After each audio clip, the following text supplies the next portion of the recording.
உங்கள் லலிதா ஜுவல்லரி நம்ம போரூருக்கு வந்தாச்சு. பிரம்மாண்ட திறப்பு விழா சென்னை போரூர் மெட்ரோ அருகில் ஆர்காட் ரோடு. திறப்பு விழா சந்தை மார்க்கெட்டிலேயே குறைந்த சேதாரத்தில் மேலும் 1% குறைவு. என்ன வேணும் ஸ்கூலுக்கு எல்லாமே இங்கிருக்கு.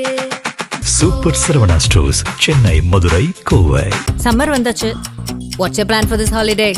எங்க கிட்ட விட்டுருங்க, நாங்க பாத்துக்கிறோம். GT Holidays, South India's #1 travel brand. 2026 சட்டமன்ற தேர்தல் தமிழ்நாட்டை ஆண்ட இரு முக்கிய கட்சிகளுக்கும் பெரும் பின்னடைவை ஏற்படுத்தியுள்ளது. ஆளும் கட்சியாக இருந்த திமுக தற்போது எதிர்க்கட்சி அந்தஸ்துக்கு தள்ளப்பட்டுள்ளது. எதிர்க்கட்சியில் இருந்த அதிமுக பல தொகுதிகளில் டெபாசிட் இழந்து பலவீனமடைந்தது.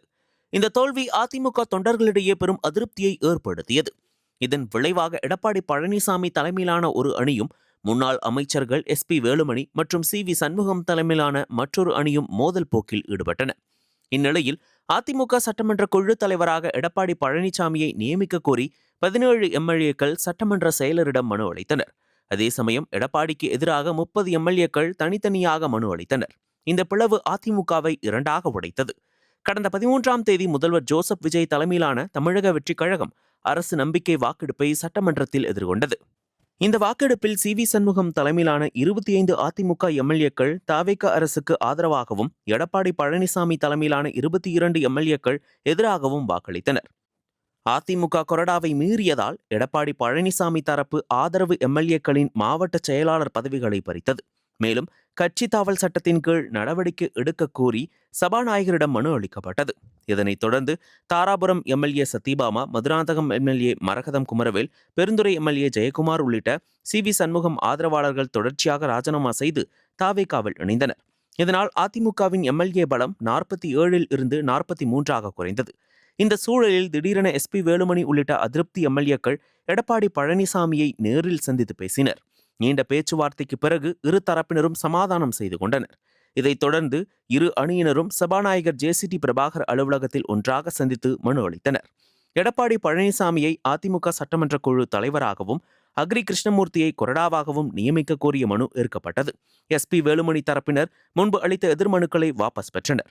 அதிமுக MLAக்கள் மீதான கட்சி தாவல் நடவடிக்கை மனுக்களையும் எடப்பாடி தரப்பு வாபஸ் பெற்றது. இந்த முடிவால் இரண்டாக பிளவுபட்டிருந்த அதிமுக எடப்பாடி பழனிசாமி தலைமையில் மீண்டும் ஒன்றிணைந்துள்ளது.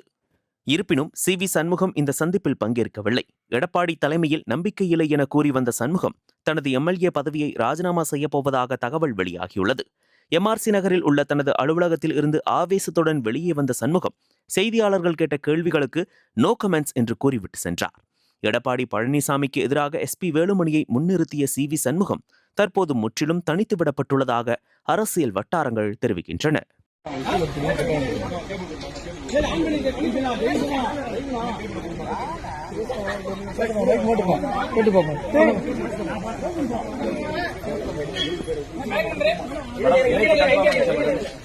இணைப்பு கன்ஃபார்ம் ஆயிடுச்சுன்னு சொல்லி சொல்றாங்க. Okay okay madam. வருவாங்க.